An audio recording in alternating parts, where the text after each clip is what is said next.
Hi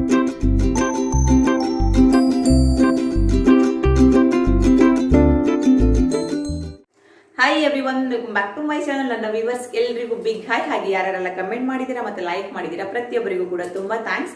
so ಎಲ್ಲರೂ ಕೂಡ ತುಂಬಾ ಚೆನ್ನಾಗಿ ಸಂಕ್ರಾಂತಿ ಹಬ್ಬವನ್ನ ಸೆಲೆಬ್ರೇಟ್ ಮಾಡ್ತಿದ್ದೀರಾ ಅನ್ಕೊಂಡಿದೀನಿ. ಸೊ ಪ್ರತಿಯೊಬ್ಬರ ಲೈಫಲ್ಲೂ ಕೂಡ ಅಷ್ಟೇ ನೋವೆಂಬ ಕಹಿ ಮಾಯವಾಗಿ ನಲಿವೆಂಬ ಸಿಹಿ ಜಾಸ್ತಿ ಆಗಲಿ. ಸೊ ಪ್ರತಿಯೊಬ್ಬರಿಗೂ ಕೂಡ ಸಂಕ್ರಾಂತಿ ಹಬ್ಬದ ಹಾರ್ದಿಕ ಶುಭಾಶಯಗಳು. ಸೊ ಹಬ್ಬಗಳು ಬಂದ್ರೆ ಮನಸ್ಸಿಗೆ ಒಂಥರ ತುಂಬಾ ಖುಷಿ ಆಗತ್ತೆ ಅಲ್ವಾ? ಯಾಕಂದ್ರೆ ಡೈಲಿ ತರ ಇರಲ್ಲ, ಮನೆನೂ ಕೂಡ ಅಷ್ಟೇ ನೋಡಕ್ಕೆ ಡಿಫ್ರೆಂಟ್ ಆಗಿ ಕಾಣುತ್ತೆ. ಎಲ್ಲ ಡೆಕೋರೇಟ್ ಮಾಡಿರ್ತೀವಿ. ಹಾಗೇನೆ ಊಟ ಕೂಡ ಅಷ್ಟೇ ಡೈಲಿ ನಾವು ವೆರೈಟೀಸ್ ಅಡುಗೆಯನ್ನ ಮಾಡಲ್ಲ, ಬಟ್ ಹಬ್ಬದ ದಿನ ತುಂಬಾ ವೆರೈಟೀಸ್ ಅಡುಗೆ ಎಲ್ಲ ಮಾಡ್ತೀವಿ.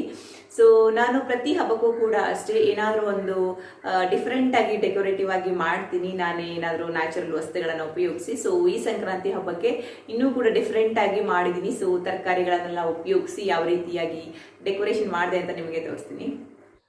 ಇದು ಮನೆ ಮುಂದೆ ರಂಗೋಲಿಯನ್ನು ಹಾಕೊಳ್ತಾ ಇದ್ದೀನಿ. ಒಂದ್ಸಲ ಡೆಕೋರೇಷನ್ ಮಾಡೋಕ್ಕೆ ಕೂತ್ಕೊಂಡ್ರೆ ಮತ್ತೆ ಪದೇ ಪದೇ ಎದ್ದೇಳಕ್ಕಾಗಲ್ಲ, ಅದಕ್ಕೇ ಫಸ್ಟ್ ರಂಗೋಲಿಯನ್ನು ಹಾಕೊಳ್ತಾ ಇದ್ದೀನಿ. ನಾನು ಅಕ್ಕಿ ಹಿಟ್ಟಿಂದ ರಂಗೋಲಿಯನ್ನು ಹಾಕಿದ್ದೀನಿ, ಯಾಕಂದರೆ ಒಣಗಿದ ಮೇಲೆ ತುಂಬ ಬ್ರೈಟಾಗಿ ಕಾಣಿಸುತ್ತೆ ಮತ್ತು ಬೇಗ ಅಳಿಸಿ ಹೋಗಲ್ಲ. ಹಾಗೆಯೇ ಹೊಸ್ತಿಲಿಗೆ ನಾರ್ಮಲ್ ರಂಗೋಲಿ ಪುಡಿಯಿಂದನೇ ರಂಗೋಲಿಯನ್ನು ಹಾಕೊಂಡಿದ್ದೀನಿ. ಫೈನಲ್ ಆಗಿ ನನ್ನ ರಂಗೋಲಿ ಈ ರೀತಿಯಾಗಿ ಬಂದಿದೆ.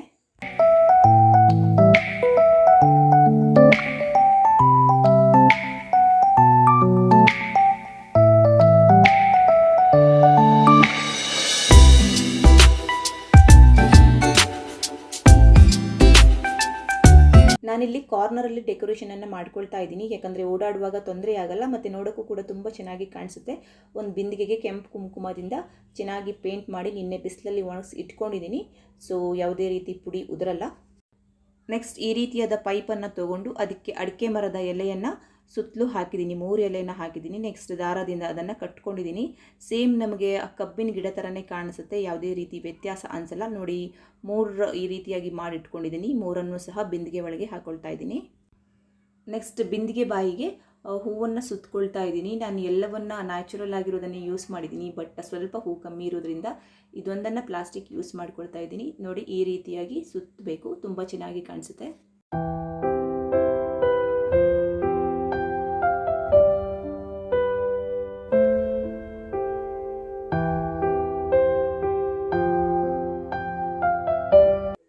ನೆಕ್ಸ್ಟ್ ಬಿಂದಿಗೆ ಕೆಳಗೆ ಅಂದರೆ ಸೈಡಲ್ಲಿ ಈ ರೀತಿಯಾಗಿ ಎಲ್ಲೋ ಹೂವನ್ನು ನಾನು ಸುತ್ತಲೂ ಹಾಕೊಳ್ತಾ ಇದ್ದೀನಿ. ನೀವು ಬೇಕಂದರೆ ಬೇರೆ ಕಲರ್ ಹೂ ಬೇಕಾದ್ರೆ ಹಾಕೋಬೋದು, ಅಂದರೆ ವೈಟ್ ಆಗಿರ್ಬೋದು, ಪರ್ಪಲ್ ಆಗಿರ್ಬೋದು, ಯಾವ್ದು ಬೇಕಾದರೂ ಯೂಸ್ ಮಾಡ್ಬೋದು, ಚೆನ್ನಾಗಿ ಕಾಣಿಸುತ್ತೆ. ನೆಕ್ಸ್ಟ್ ಇದಾದಮೇಲೆ ಎಲೆಯನ್ನು ಕಟ್ ಮಾಡಿ ಇಟ್ಕೊಂಡಿದ್ದೀನಿ ಚಿಕ್ಕ ಚಿಕ್ಕದಾಗಿ, ಅದನ್ನು ಹಾಕ್ತಾಯಿದ್ದೀನಿ, ಗ್ರೀನ್ ಕಲರ್ ಆಗಿರೋದನ್ನು. ನಿಮ್ಮ ಹತ್ರ ಏನಾದರೂ ಚಿಕ್ಕ ಚಿಕ್ಕದಾಗಿರೋ ಎಲೆಗಳು ಇದ್ದರೆ ಅದನ್ನು ಯೂಸ್ ಮಾಡ್ಕೊಳ್ಳಿ. ದೊಡ್ಡದಾಗಿರೋ ಎಲೆಗಳಂದರೆ ಕಟ್ ಮಾಡಬೇಕಾಗತ್ತೆ, ಸ್ವಲ್ಪ ಟೈಮ್ ಬೇಕಾಗುತ್ತೆ. ಬಟ್ ಚಿಕ್ಕದಾಗಿರೋ ಎಲೆಗಳು ಅಂದರೆ ಹುಣಸೆ ಮರದ ಎಲೆ ಆಗಿರ್ಬೋದು ಅಥವಾ ನುಗ್ಗೆ ಸೊಪ್ಪಿನ ಎಲೆ ಎಲ್ಲ ಜಸ್ಟ್ ತೆರೆದ್ಬಿಟ್ಟು ಹಾಕ್ಕೊಂಡ್ರೆ ಸಾಕು. ನೆಕ್ಸ್ಟ್ ನಾನಿಲ್ಲಿ ರೋಸನ್ನು ಹಾಕ್ಕೊಳ್ತಾ ಇದ್ದೀನಿ. ಅದನ್ನು ಹಾಕಿ ಒಂದ್ಸಲ ಲೆವೆಲ್ ಮಾಡ್ಕೊಳ್ಳಿ ಈ ರೀತಿಯಾಗಿ. ಇನ್ನೂ ಸ್ವಲ್ಪ ದೊಡ್ಡದಾಗಿ ಡೆಕೋರೇಷನ್ ಬೇಕಂದರೆ ಎಲೆಗಳನ್ನು ಸ್ವಲ್ಪ ಜಾಸ್ತಿಯಾಗಿ ಕಟ್ ಮಾಡಿ ಹಾಕೊಳ್ಳಿ. ಹಾಗೆಯೇ ರೋಸ್ ಪೆಟಲ್ಸನ್ನು ಅಷ್ಟೇ ಸ್ವಲ್ಪ ಜಾಸ್ತಿಯಾಗಿ ಹಾಕೊಳ್ಳಿ. ನೆಕ್ಸ್ಟ್ ನಾನಿಲ್ಲಿ ರಂಗೋಲಿ ಪುಡಿಯನ್ನು ಹಾಕೊಳ್ತಾ ಇದ್ದೀನಿ, ವೈಟ್ ರಂಗೋಲಿ ಪುಡಿಯನ್ನು. ಇದನ್ನು ಸ್ವಲ್ಪ ದೊಡ್ಡದಾಗಿ ಹಾಕೋಬೇಕು. ಇದ್ರ ಮೇಲೇ ನಾವು ತರಕಾರಿಗಳನ್ನು ಜೋಡಿಸಿ ಡೆಕೋರೇಷನನ್ನು ಮಾಡಬೇಕು, ಅದಕ್ಕೆ ನಾನು ಫುಲ್ ಹಾಕೊಳ್ತಾ ಇದ್ದೀನಿ.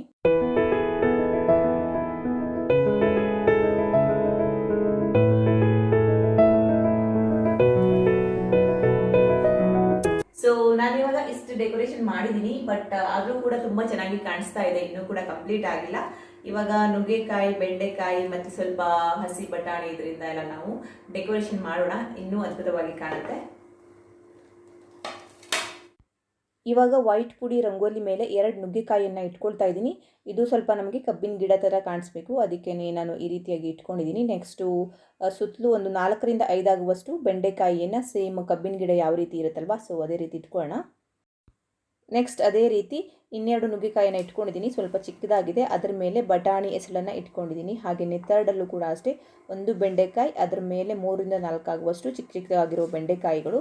ಹಾಗೆಯೇ ಸ್ವಲ್ಪ ಹುರುಳಿ ಕಾಳನ್ನು ಮಿಡ್ಲಲ್ಲಿ ಈ ರೀತಿಯಾಗಿ ಹಾಕೊಳ್ತಾ ಇದ್ದೀನಿ. ಇದು ನೋಡಿ ಇವಾಗ ನೋಡೋಕ್ಕೆ ತೆಂಗಿನ ಮರ ಥರನೂ ಅನಿಸ್ತಾ ಇದೆ. ಹಾಗೆಯೇ ನೆಕ್ಸ್ಟು ತಾಮ್ರದ ಚೊಂಬಲ್ಲಿ ನೀರನ್ನು ಹಾಕಿ ಅದ್ರ ಮೇಲೆ ಫ್ಲವರನ್ನು ಇಟ್ಟಿದ್ದೀನಿ, ಯೆಲ್ಲೋ ಕಲರ್ ಫ್ಲವರನ್ನು. ನಿಮಗೆ ಯಾವ ಕಲರ್ ಬೇಕೋ ಆ ಕಲರ್ ಇಟ್ಕೋಬೋದು.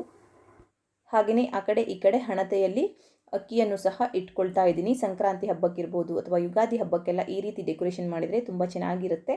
ನೆಕ್ಸ್ಟ್ ಅದ್ರ ಮೇಲೆ ಈ ರೀತಿಯಾಗಿ 2 ಹೂವನ್ನು ಇಟ್ಕೊಳ್ತಾ ಇದ್ದೀನಿ.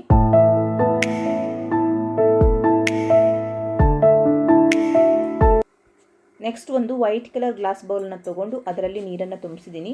ಹಾಗೆಯೇ ಮೇಲೆ ರೋಸ್ ಪೆಟಲ್ಸನ್ನು ಹಾಕ್ಕೊಳ್ತಾ ಇದ್ದೀನಿ. ನೀವು ಬೇಕಂದರೆ ಯೆಲ್ಲೋ ಕಲರ್ ಅಥವಾ ಆರೆಂಜ್ ಕಲರ್ ಹೂವು ಬೇಕಾದರೂ ಹಾಕೋಬೋದು. ಬೇಕಾದರೆ ಇನ್ನೂ ಬೇರೆ ಬೇರೆ ರೀತಿಯ ಕಲರ್ ಹೂವನ್ನು ಯೂಸ್ ಮಾಡಿ ಇನ್ನೂ ಡಿಫ್ರೆಂಟಾಗಿ ಕಾಣಿಸುತ್ತೆ. ಇವಾಗ ಆಲ್ಮೋಸ್ಟ್ ಆಗಿ ರೆಡಿ ಆಗಿದೆ. ಫಿನಿಶಿಂಗ್ ಮಾಡೋಣ. ಸುತ್ತಲೂ ಎಲೆಯನ್ನು ಜೋಡಿಸಿ ಅದ್ರ ಮೇಲೆ ಒಂದು ಪ್ಲೇಟನ್ನು ಇಟ್ಟು ಹಾಗೆ ಮಧ್ಯದಲ್ಲಿ ಒಂದು ತಾಮ್ರದ ಮಗ್ಗನ್ನು ಇಟ್ಕೊಂಡಿದ್ದೀನಿ. ಅದರೊಳಗೆ ಸಂಕ್ರಾಂತಿ ಕಾಳನ್ನ ಹಾಕೋಣ. ಸೊ ಸಂಕ್ರಾಂತಿ ಹಬ್ಬಕ್ಕೆ ಸಂಕ್ರಾಂತಿ ಕಾಳು ಸ್ಪೆಷಲ್ ಅಲ್ವಾ, ಸೊ ಇಡಲೇಬೇಕು. ಹಾಗೆಯೇ ಅದನ್ನು ಇವಾಗ ಹೂವಿಂದ ಡೆಕೋರೇಟ್ ಮಾಡ್ಕೊಳ್ತಾ ಇದ್ದೀನಿ. ಇವಾಗ ನೋಡಿ ಸಂಕ್ರಾಂತಿ ಹಬ್ಬದ ನುಗ್ಗೆಕಾಯಿ ಮತ್ತು ಬೆಂಡೆಕಾಯಿಯ ಸ್ಪೆಷಲ್ ಡೆಕೋರೇಷನ್ ರೆಡಿಯಾಗಿದೆ.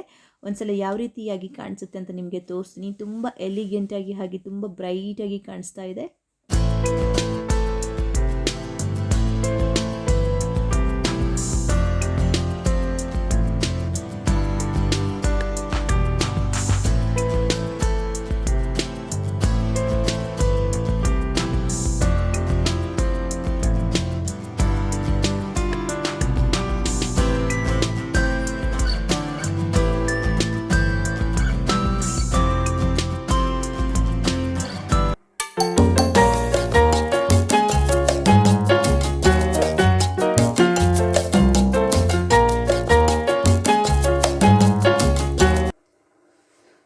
ನೋಡಿ ಎಷ್ಟು ಚೆನ್ನಾಗಿ ಕಾಣಿಸ್ತಿದೆ ಅಲ್ವಾ. ನನಗಂತೂ ತುಂಬ ಖುಷಿ ಆಯಿತು, ಹಾಗೆಯೇ ಆಶ್ಚರ್ಯ ಕೂಡ ಅನಿಸ್ತಿದೆ ಇಷ್ಟು ಚೆನ್ನಾಗಿ ಕಾಣಿಸ್ತಿದ್ಯಾ ಅಂತ ಅಂದ್ಬಿಟ್ಟು. ನಾನು ನಿನ್ನೆನೇ ಅಂದ್ಕೊಂಡೆ ತರಕಾರಿ ತರಕ್ಕೆ ಹೋದಾಗ ಚೆನ್ನಾಗಿ ಬಂದರೆ ವಿಡಿಯೋ ಅಪ್ಲೋಡ್ ಮಾಡೋಣ, ಇಲ್ಲಾಂದರೆ ಬೇಡ ಅಂತ ಅಂದ್ಬಿಟ್ಟು. ಬಟ್ ಫೈನಲ್ ಆಗಿ ನಿಜವಾಗೂ ತುಂಬ ಚೆನ್ನಾಗಿ ಬಂದಿದೆ. ನಿಮಗೆ ಯಾವ ರೀತಿಯಾಗಿ ಕಾಣಿಸ್ತಿದೆ ಗೊತ್ತಿಲ್ಲ ವಿಡಿಯೋದಲ್ಲಿ. ನಾನು ಬೆಳಿಗ್ಗೆ 10 ಗಂಟೆಯಿಂದ ಇವಾಗ 1 ಗಂಟೆ ಆಯಿತು ಟ್ರೈ ಮಾಡ್ತಾ ಇದ್ದೀನಿ. ಫೈನಲ್ ಆಗಿ ತುಂಬ ಚೆನ್ನಾಗಿ ಬಂದಿದೆ. ಜಾಸ್ತಿ ಏನೂ ಖರ್ಚಾಗಿಲ್ಲ. ನಾನು ಎಲ್ಲೋ ಹೂವನ್ನೆಲ್ಲ ವಾಕಿಂಗಿಗೆ ಹೋದಾಗ ತೊಗೊಬಂದೆ. ಹಾಗೆಯೇ ಇದಕ್ಕೆ ಹಾಕಿದ್ದು ಅಡಿಕೆ ಮರದು. ಸೊ ಮನೆ ಹಿಂದ್ಗಡೆನೆ ಅಡಿಕೆ ಮರ ಇತ್ತು, ಅದನ್ನು ಕಟ್ ಮಾಡಿ ತಂದು ಪೈಪ್ಗೆ ಹಾಕಿ ಕಟ್ಟಿ ನೆಕ್ಸ್ಟ್ ಬಿಂದಿಗೆಯಲ್ಲಿ ಹಾಕಿದ್ದೀನಿ. ಬಟ್ ತುಂಬ ಚೆನ್ನಾಗಿ ಕಾಣಿಸ್ತಾ ಇದೆ. ಸಂಕ್ರಾಂತಿ ಹಬ್ಬಕ್ಕೆ ನಿಜವಾಗೂ ಈ ರೀತಿಯಾಗಿ ಡೆಕೋರೇಟ್ ಮಾಡಿದರೆ ಒಂದು ಅದ್ಭುತವಾದ ಕಳೆ ಬರುತ್ತೆ. ಹಾಗೆಯೇ ಒನ್ಸ್ ಅಗೇನ್ ಎಲ್ರಿಗೂ ಸಂಕ್ರಾಂತಿ ಹಬ್ಬದ ಹಾರ್ದಿಕ ಶುಭಾಶಯಗಳು. ಎಳ್ಳು ಬೆಲ್ಲವನ್ನು ತಿಂದು ಒಳ್ಳೊಳ್ಳೆ ಮಾತಾಡಿ ಅಂತ ಹೇಳ್ತಾ ಇವತ್ತಿನ ವಿಡಿಯೋನ ಎಂಡ್ ಮಾಡ್ತಾ ಇದ್ದೀನಿ. ಸೊ ನಿಮಗೆ ಇಷ್ಟ ಆಯಿತು ಅಂತ ಭಾವಿಸ್ತೀನಿ. ಇಷ್ಟ ಆದರೆ ಪ್ಲೀಸ್ ಲೈಕ್ ಮಾಡಿ, ಶೇರ್ ಮಾಡಿ, ಕಮೆಂಟ್ ಮಾಡಿ. ಹಾಗೆಯೇ ನನ್ನ ಚಾನಲನ್ನು ಯಾರ್ಯಾರು ಫಸ್ಟ್ ಟೈಮ್ ನೋಡ್ತಾ ಇದ್ದೀರಾ ಮತ್ತು ಸಬ್ಸ್ಕ್ರೈಬ್ ಮಾಡದೇ ನೋಡ್ತಾ ಇದ್ದೀರಾ, ಇಷ್ಟ ಆದರೆ ದಯವಿಟ್ಟು ಸಬ್ಸ್ಕ್ರೈಬ್ ಮಾಡ್ಕೊಳ್ಳಿ. Thank you for watching. Take care. Bye.